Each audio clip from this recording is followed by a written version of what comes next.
بسم اللہ الرحمن الرحیم۔ السلام علیکم، میں ہوں ڈاکٹر نذیر صدیقی اور آپ دیکھ رہے ہیں میرا یوٹیوب چینل۔ ناظرین کرام، خطے کی صورتحال بہت دلچسپ بنتی جا رہی ہے اور جس طرح کے واقعات رونما ہو رہے ہیں پوری دنیا اسے بڑی غور سے دیکھ رہی ہے۔ اگلے ہی دن امریکی فوج کے سربراہ سینٹرل کمانڈ کے جو کمانڈر ہیں انہوں نے ایک بڑی عجیب بات کی پینٹاگون میں ایک بریفنگ سے خطاب کرتے ہوئے کہ اگر ہم افغانستان سے نکل آتے ہیں تو پھر افغانستان میں القاعدہ اور داعش دوبارہ منظم ہو سکتی ہیں، جس سے نہ صرف افغانستان میں تباہی آئے گی بلکہ خاص طور پر پاکستان میں دہشت گردی کی ایک نئی لہر پیدا ہو سکتی ہے، جس سے پاکستان کو بہت شدید نقصان ہو سکتا ہے۔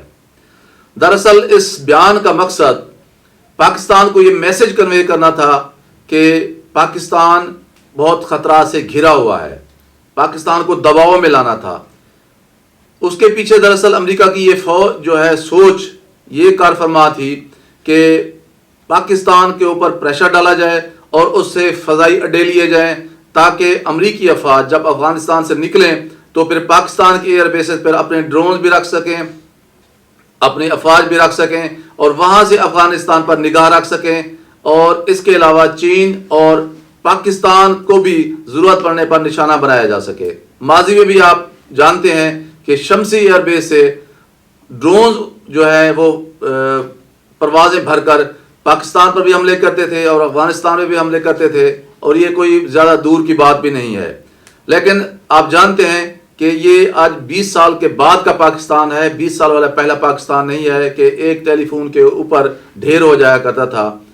اس کے جواب میں ہمارے آرمی چیف نے ایک بہت ہی نپتلا جواب دیا ہے کہ اگر افغانستان سے امریکہ نہیں نکلتا تو پھر اتنی بڑی تباہی آئے گی کہ دنیا اس کا تصور بھی نہیں کر سکتی۔ دراصل جس طرح جنرل کین جو ہے امریکی فوج کے کمانڈر نے ایک بیان دیا تھا دھمکی آمیز، جنرل باجوہ نے بھی اسی ٹون میں اسی لہجے میں امریکہ کو یہ جواب دیا ہے کہ اگر آپ افغانستان سے نہیں نکلتے تو پھر جو تباہی آئے گی پھر اس کے ذمہ دار آپ خود ہی ہوں گے۔ چنانچہ جنرل باجوہ کے یہ بیان سن کر امریکہ کے ہوش ٹھکانے آ گئے۔ پھر ان کے جو ڈیفنس سیکرٹری ہیں یا وزیر جو دفاع ہیں جنرل آسٹن، انہوں نے جنرل باجوہ کو فون کیا ہے اور پھر منتیں ترلے کی ہیں کہ پاکستان ہمیں افغانستان سے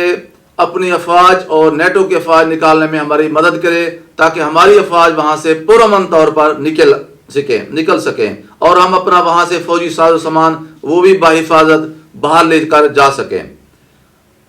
تو یقیناً یہ وہ ایک سلسلہ ہے واقعات کا جو آپ دیکھ رہے ہیں۔ پاکستان نے یقیناً ان سے کہا ہے کہ ہم اس حوالے سے کوشش کر رہے ہیں، لیکن آپ اپنے معاملات جو ہیں وہ طالبان کے ساتھ بھی ٹھیک کریں۔ دراصل اب آپ دیکھیں کہ 20 سال کا پہلا جو امریکہ تھا اس وقت اس کی اور صورتحال تھی۔ آج اس کے یہاں بہت سے دیگر ممالک کی بھی سٹیکس جو ہے افغانستان میں وہ آ چکے ہیں۔ اب بطور خاص چین، روس اور ایران، اس کی دلچسپی بھی افغانستان میں بڑھ چکی ہے اور وہ پاکستان کے ساتھ بھی کھڑے ہوئے ہیں، کیونکہ یہ چاروں ممالک سمجھتے ہیں کہ افغانستان سے امریکی افواج اگر چلی جائیں تو نہ صرف افغان لوگ،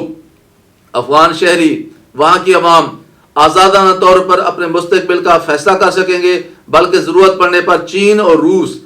افغانستان کی تعمیر نو کے لیے بہت سارے وسائل بھی فراہم کر سکتے ہیں تاکہ 40 سال سے جنگ و جدل کا میدان بنا افغانستان اپنا مستقبل سنوار سکے۔ یہی وجہ ہے کہ اب امریکہ کو بھی یہ بات سمجھ آ چکی ہے کہ اب میرے لیے وہاں زیادہ دیر تک ٹکنا ممکن نہیں ہے۔ اس لمحے پر، اس مرحلے پر سب سے زیادہ پریشانی بھارت کو ہے۔ دراصل بھارت افغانستان میں بیٹھ کر جس طرح پاکستان کے خلاف سازشیں کرتا رہا ہے، جس طرح وہاں BLA، TTP اور اس طرح کے دہشت گرد گروپوں کو سہولتیں فراہم کرتا رہا ہے، پیسے دیتا رہا ہے، اب اس کے لیے وہاں مقیم ہو کر افغانستان کی سرزمین کو استعمال کرنا پاکستان کے لیے خلاف اب ممکن نہیں رہا۔ یہی وجہ ہے کہ اب افغانستان میں بھارت کو بھی پریشانی ہے اور امریکہ کو بھی پریشانی ہے، لیکن پاکستان نے بڑے سیدھے انداز میں اب امریکہ کو بتا دیا ہے کہ یہ 20 سال پرانی بات نہیں ہے، آج کے حالات بالکل مختلف ہیں۔ اب پاکستان نہ تو امریکہ کو ایئر بیسز دینے جا رہا ہے اور نہ ہی مزید افغانستان میں امریکہ کے قیام کا حمایت کی جا سکتی ہے۔ اصل میں بائیڈن حکومت نے آتے ہی یہ فیصلہ کیا تھا کہ ہم پاکستان کی سویلین گورنمنٹ کی بجائے وہاں کے ملٹری حکام سے معاملہ طے کریں گے. تو یوں سمجھ لیں کہ دونوں ممالک کی ملٹری کے حکام جو ہیں ایک دوسرے کو دھمکی آمیز جو ہیں وہ انفارمیشن یا میسج بھی دے رہے ہیں اور پھر جواب بھی اسی لہجے میں دیا جا رہا ہے. اس کا اینڈ ریزلٹ یہی بن رہا ہے کہ اب امریکہ افغانستان کو چھوڑ کر بھی جا رہا ہے, پاکستان اسے کوئی ایئر بیسز بھی نہیں دے رہا. یہ جو داعش کی یا القاعدہ کی بات ہے یہ ساری دنیا جانتی ہے کہ خلیج میں, عراق میں یا سیریا میں اسے امریکہ نے ہی پروموٹ کیا تھا ان تنظیموں کو, اور اب افغانستان میں بھی القاعدہ کو یا داعش کو امریکہ ہی لے کر آیا ہے تاکہ ایک طرف تو پاکستان کے خلاف دہشت گردی کی ایک نئی لہر پیدا کی جا سکے, دوسرا چین کے صوبہ سنکیانگ میں مداخلت کی جا سکے, اسی طرح سینٹرل ایشیا کی جو ریاستیں ہیں وہاں بھی دہشت گردی کو فروغ دیا جا سکے. لیکن اب امریکہ کے سارے اس کھیل کو روس بھی سمجھتا ہے, چین بھی سمجھتا ہے اور پاکستان اور ایران بھی سمجھتا ہے. یہی وجہ ہے یہ چاروں ممالک اس وقت امریکہ کے سامنے سینہ سپر ہو کر کھڑے ہوئے ہیں, جس کے نتیجے میں امریکہ کو بالآخر افغانستان چھوڑنا پڑ رہا ہے. ناظرین کرام, آپ سے گزارش ہے کہ میرے YouTube channel doctor Nazir Siddiqui کو سبسکرائب فرمائیں, گھنٹی کے بٹن کو ضرور دبا دیا کریں تاکہ میری تمام ویڈیوز آپ دوستوں کی خدمت میں پہنچ سکیں. اگلے ویلاگ تک اجازت. السلام علیکم.